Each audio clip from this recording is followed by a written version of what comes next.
स्वविषया संप्रयोगे चित्तस्वरूपानुकारी वेन्द्रियाणां प्रत्याहार।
माता जी को बताया है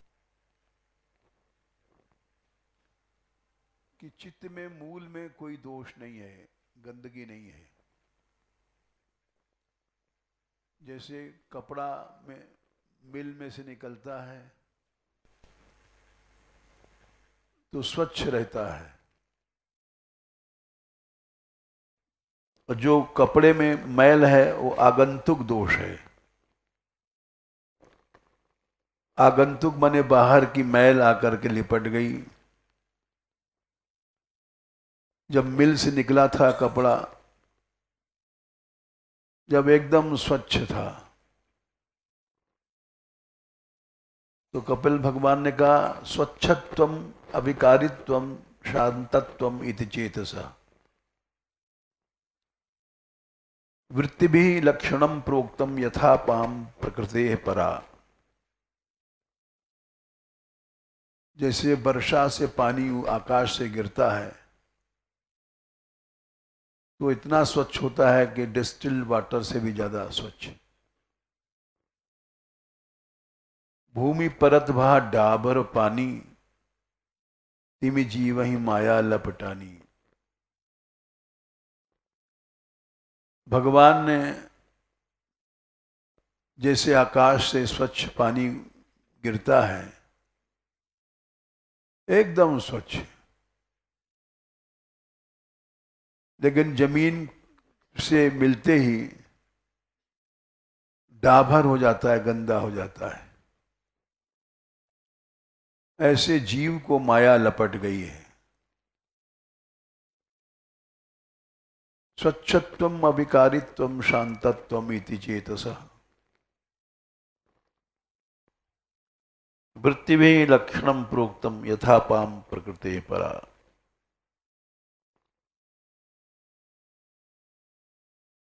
इसमें भी जल का, जैसे गोसाई जी ने कहा है, वैसे जल की जो स्वाभाविक प्रकृति है कपिल भगवान ने भी कहा है।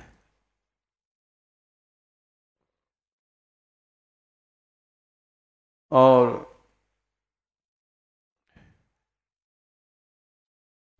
ये तीसरे स्कंद में ये भगवान ने बताया है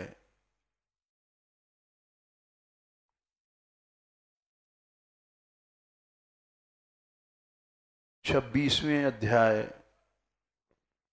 22वां श्लोक 3, 26, 22।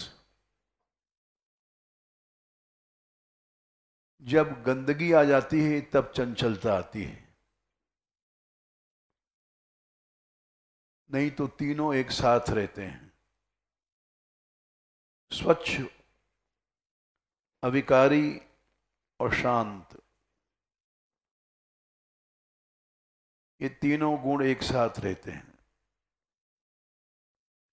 स्वच्छता जब मिट जाती है तब विकार आता है, तब अशांति आती है।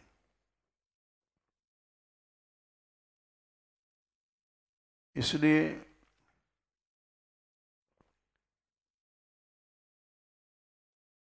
आगंतुक दोष है मैल, स्वाभाविक दोष नहीं है।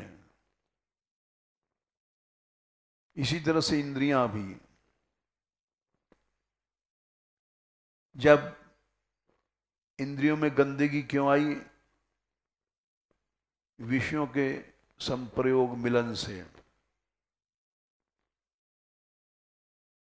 जब ये अपने मन, ये विषयों से इंद्रियां नहीं मिलेंगी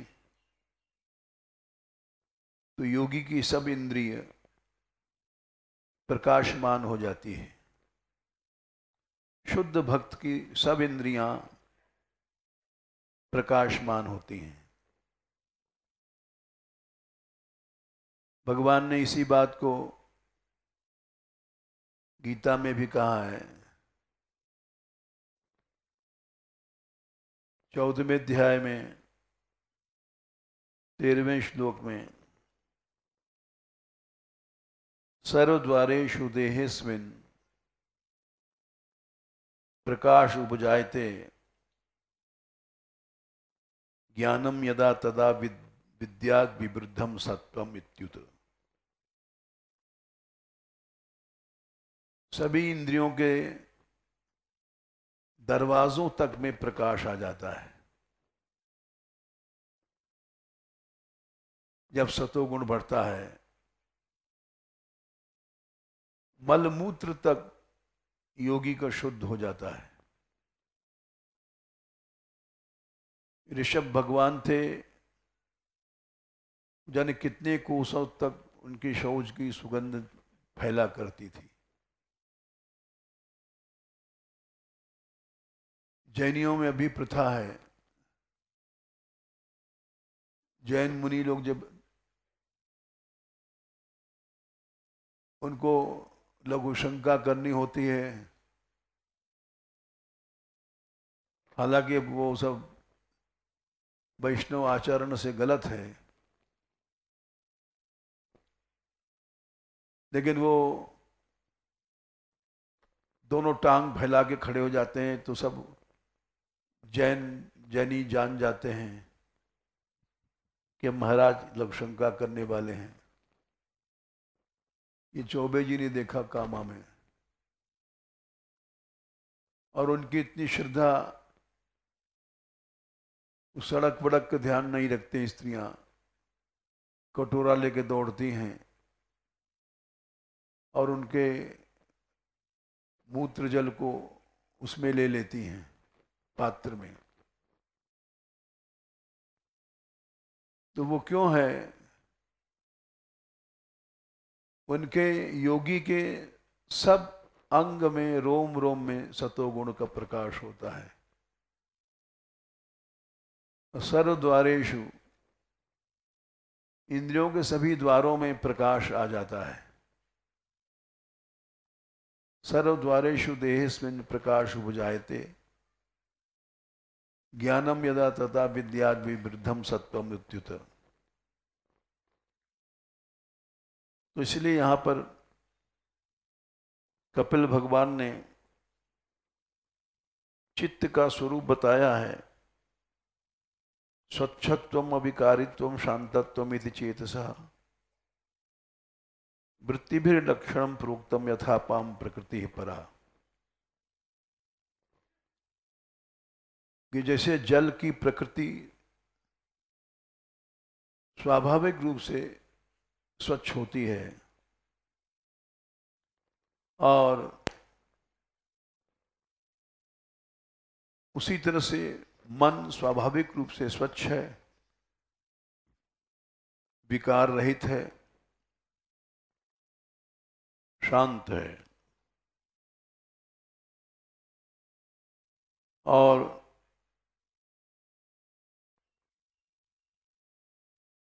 स्वच्छ है,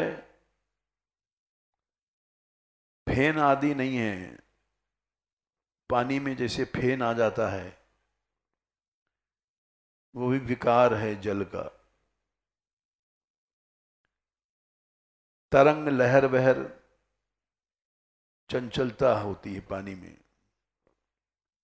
ऐसा पानी जिसमें न तो फेन है न लहर है, वैसा ही योगी का चित्त होता है। उसके सामने उर्वशी अप्सरा भी आ जाए तो वो उसके अंदर विकार पैदा नहीं कर सकती है।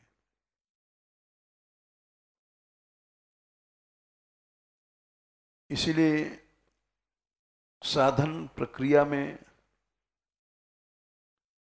भगवान ने बताया कि मन को वहां वहां से लौटा लो।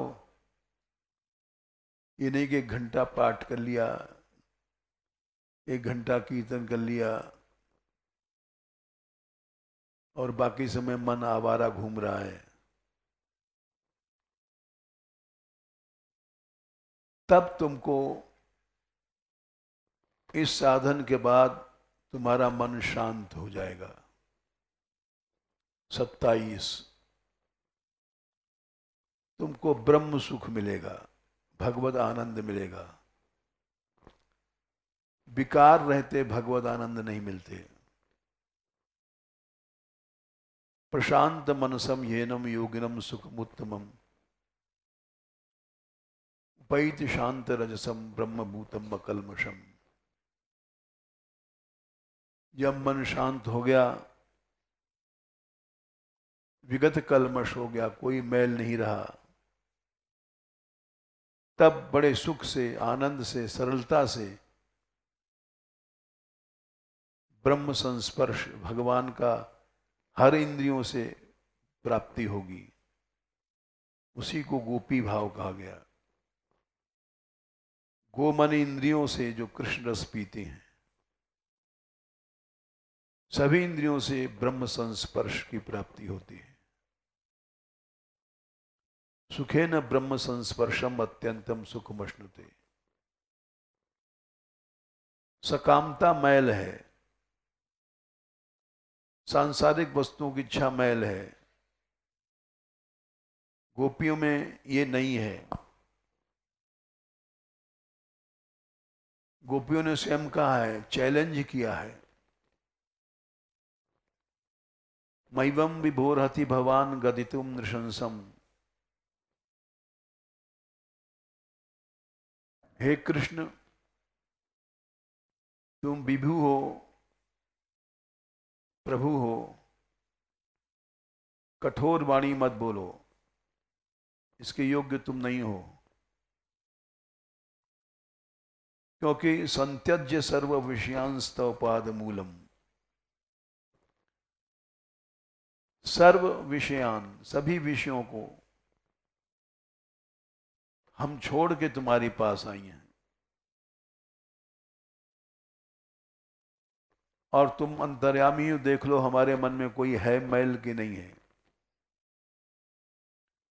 अखिल देहिनाम अंतरात्मदृग मैबम विभोरति भगवान गदितुम नृशंसम संत्यज्य सर्व विषयांस्तव पाद मूलम। सर्व विषयान, सभी विषयों को छोड़ करके तुम्हारे चरणों में हम आई हैं। भक्ता भजस्व, हम तुम्हारी भक्त हैं, तुम हमारा भजन करो। भक्त कोई अधिकार हो जाता है भगवान से कहने का कि तुम हमारा भजन करो। दुर्वग्रह, हठी, तुम हमको मत छोड़ो। देवो यथाति पुरुषो भजते मुमुक्षून। ये सनातन नियम है तुम्हारा। आदि पुरुष जब से सृष्टि चली है, जैसे मुमुक्षुओं का भजन करते हैं, ये यथा माम प्रपद्यन्ते तांस तथैव भजाम्यहम्। तुम जितना छोड़ोगे भगवान के लिए, भगवान भी उसी प्रकार सब कुछ छोड़ करके तुमको भजेगा। मम वर्तमानुवर्तन्ते मनुष्या पार्थ सर्वशः।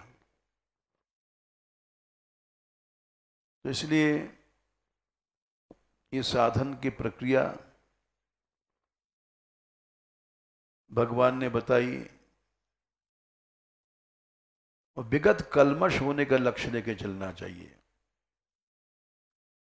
ये नहीं कि गिर पड़े 2 बार 4 बार तो कोई बात नहीं। युंजन एवं सदात्मानम योगी विगत कलमशः सुखेन ब्रह्म संस्पर्शम अत्यंतम सुखमश्नुते। इस तरह से साधन करने में भगवान की सब जगह अनुभूति होगी। सर्वभूतस्थमात्मानं सर्वभूतानि चात्मनि ईक्षते योग युक्तात्मा सर्वत्र समदर्शना। ये तो कथा की बात रही। 2-4 मिनट और बोल देते हैं, क्योंकि प्रसंग चल रहा है इधर इन दिनों पेड़ लगाने का। ये वृंदावन के वृक्षों की सेवा भगवान स्वयं करते हैं। कल हमने बताया था तुमको रामायण से कि तुलसी तरवर विविध सुहाए,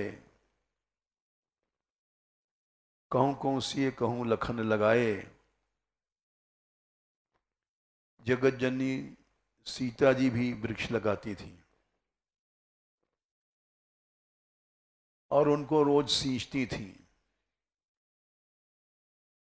योस्याः करः शाम्यति दर्पणेऽपि स्नैति खेदम कलशम वहन्त्या। भास ने लिखा है, महाकवि ने, कि जो सीता जी वो दर्पण शीशा उठाने में भी उनको कष्ट होता था, इतनी सुकुमारी थी।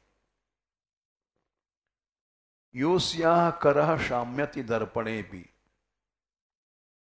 वे चित्रकूट में कलसा उठा करके ला रही सींचने के लिए, और उनको कष्ट नहीं हो रहा है। सनैति खेदम कलशम वहन्त्या। यही सेवा ब्रज के वृक्षों की यहां राधा कृष्ण भी करते हैं। और किसी दिन बताएंगे पार्वती शिव भी करते हैं। रघुवंश में कालिदास ने लिखा है। वृंदावन में कैसे सेवा करते हैं श्री जी? बाल्यम जलसेचनेन, वृक्ष लगाने के बाद जल को सेचन मने सींचना पड़ता है। अगर नहीं पानी दोगे तो पेड़ सूख जाएगा। इसलिए अभी पेड़ लगाने काम बंद है। जिस दिन बारिश होगी फिर शुरू करेंगे, आज नहीं लगाएंगे। कल शाम को भी नहीं लगाई थी। हमने 60 साल से कोशिश कर रहे हैं इस गहबर वन को पहले जैसा बनाने में। यहां सूर्य की किरणें नहीं घुसती थी, इतना सघन था। ये भागवत में लिखा है, नेत्र चंडांशु करा विशोल बड़ा, भो रसम शाद्वलितम च गृह्णते।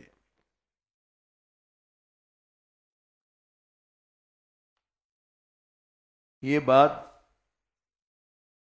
वृंदावन कैसा था,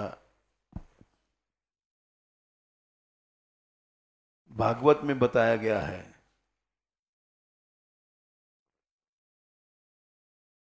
कि चंडांशु करा, सूर्य की किरणों को चंडांशु कर कहा गया है। दशम स्कंद 18वां अध्याय 6वां श्लोक। अगाध तोय हृदनी तटोर में भीर द्रवत पुरुषया पुरनई समन्ततः नैत्र चंडांशु करा विश्वलबणा भूरसम शाद्वलितम जगृणते। नदियां जितनी थी उस अगाध उनमें पानी था। ह्रदनी मने ह्रद थे हर नदी में, जैसे काली ह्रद, दावानल ह्रद, जहां पाताल से पानी आता है उसको ह्रद कहते हैं। सब नदियां ह्रदनी थी। जैसे आजकल लोगों ने बना रखा है जमुना जी को एक नाली जैसा, ये स्वरूप नहीं था। एक थे इंजीनियर, वो 8-10 साल पहले ब्रज में आए थे, तो हमने उनसे कहा था नदियों को हृदनी बना दो, स्वच्छ अपने आप पानी रहेगा। तो उन्होंने कहा ये तो आपने बहुत ऊंची बात कही, ऐसा तो हम लोग भी नहीं सोच पाते। हमने कहा हमने नहीं कहा है, तो भागवत की बात बता रहे हैं। अगाध तोय हृदनी, इतना गहरा नदी में गहरापन हो, हृदनी बन जाए, तो अगाध पानी रहेगा तो वहां गंदगी रही। थोड़े से पानी में गंदगी रहती है, जब पानी अगाध है।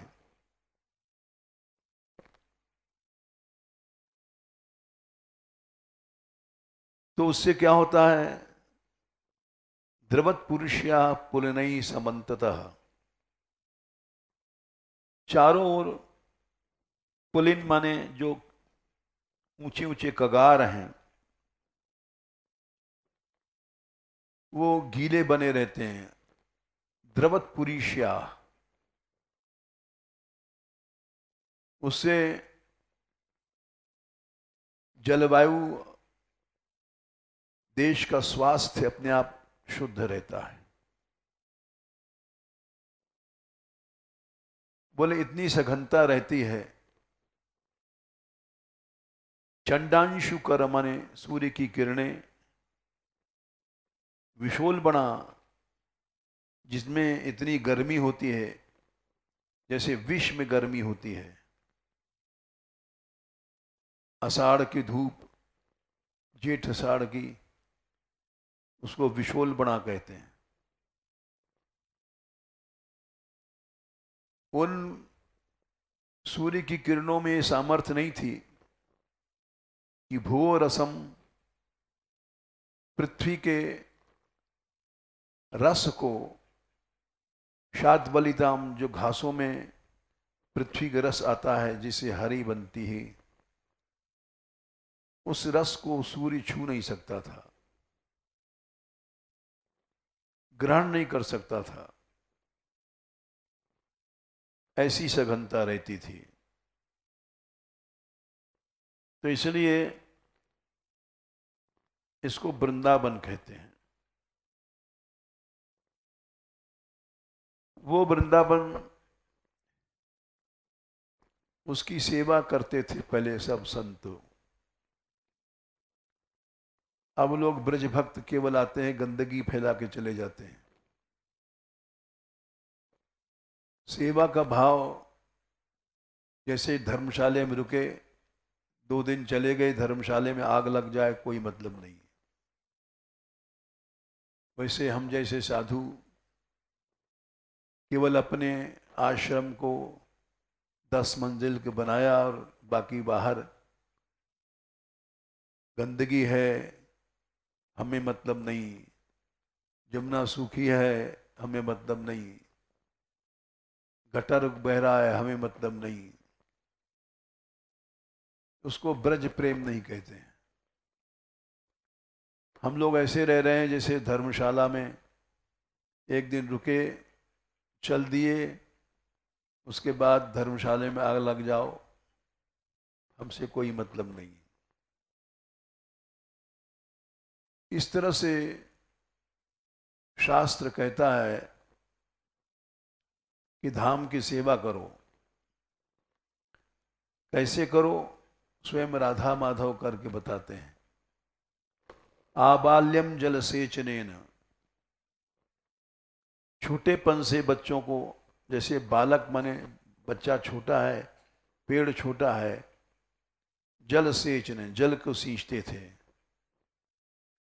वर्णेन माने उसके पशु न खा जाएं, उसकी बाड़ लगाते थे।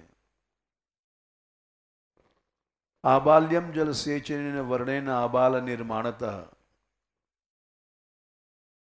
बोले कैसे? स्वेन श्री कर पल्लवेन,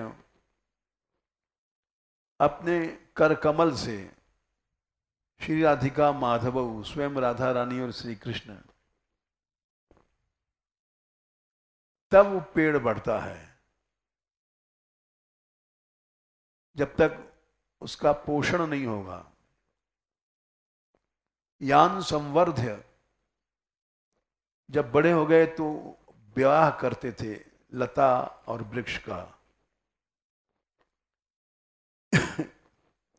लताएं स्त्री हैं और वृक्ष पुरुष हैं।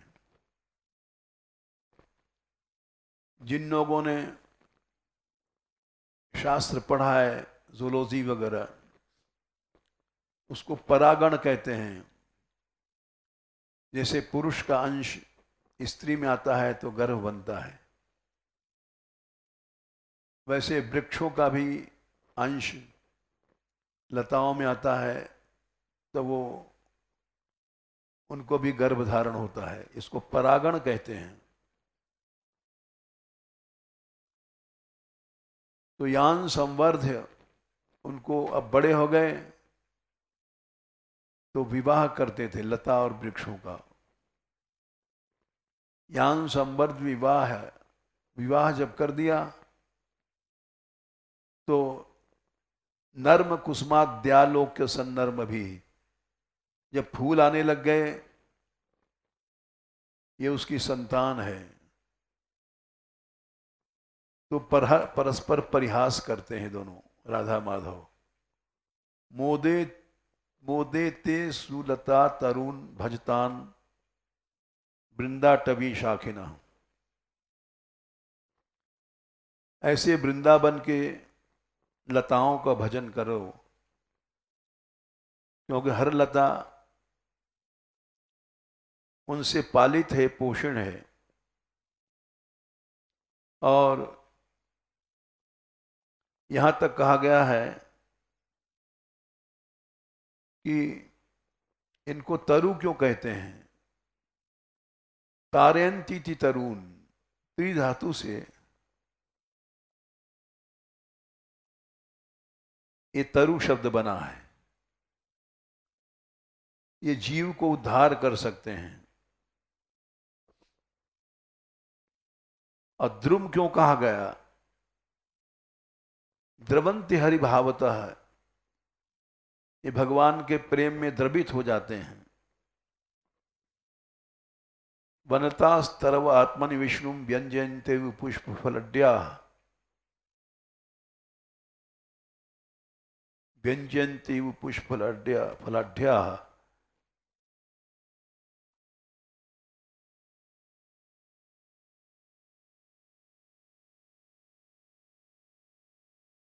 आत्मनि विष्णु, हमारे भीतर भगवान हैं, ये कैसे पता पड़ता है? ये लताएं प्रकट करती हैं। कृष्ण की वंशी बजी, आत्मनि विष्णु, अपने अंदर विष्णु ने व्यापक श्री कृष्ण, व्यंजयंती पुष्प फलाढ्या, और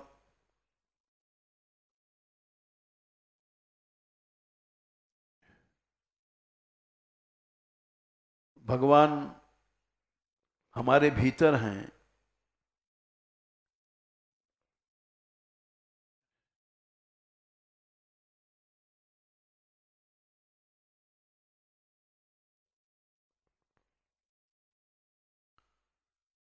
प्रणत भार विठपा मधुधारा, प्रेम हृष्ट तनवह ससृजुस्म। फूल फल इतने हैं कि वो लताएं झुकी भई हैं बोझ से।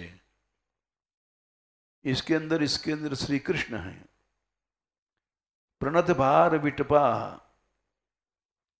मधुधारा, और मधु की धाराएं अपने आप वृक्ष से निकला करते हैं वृंदावन में। प्रेम हृष्ट तनवह ससृजु स्म, ये युगल गीत में वर्णन आता है इसका। 34वें अध्याय में है। हाँ, 35 में 9वां श्लोक है। मधुधाराएं बहती रहती हैं हर लता से ब्रज में, हर वृक्ष से,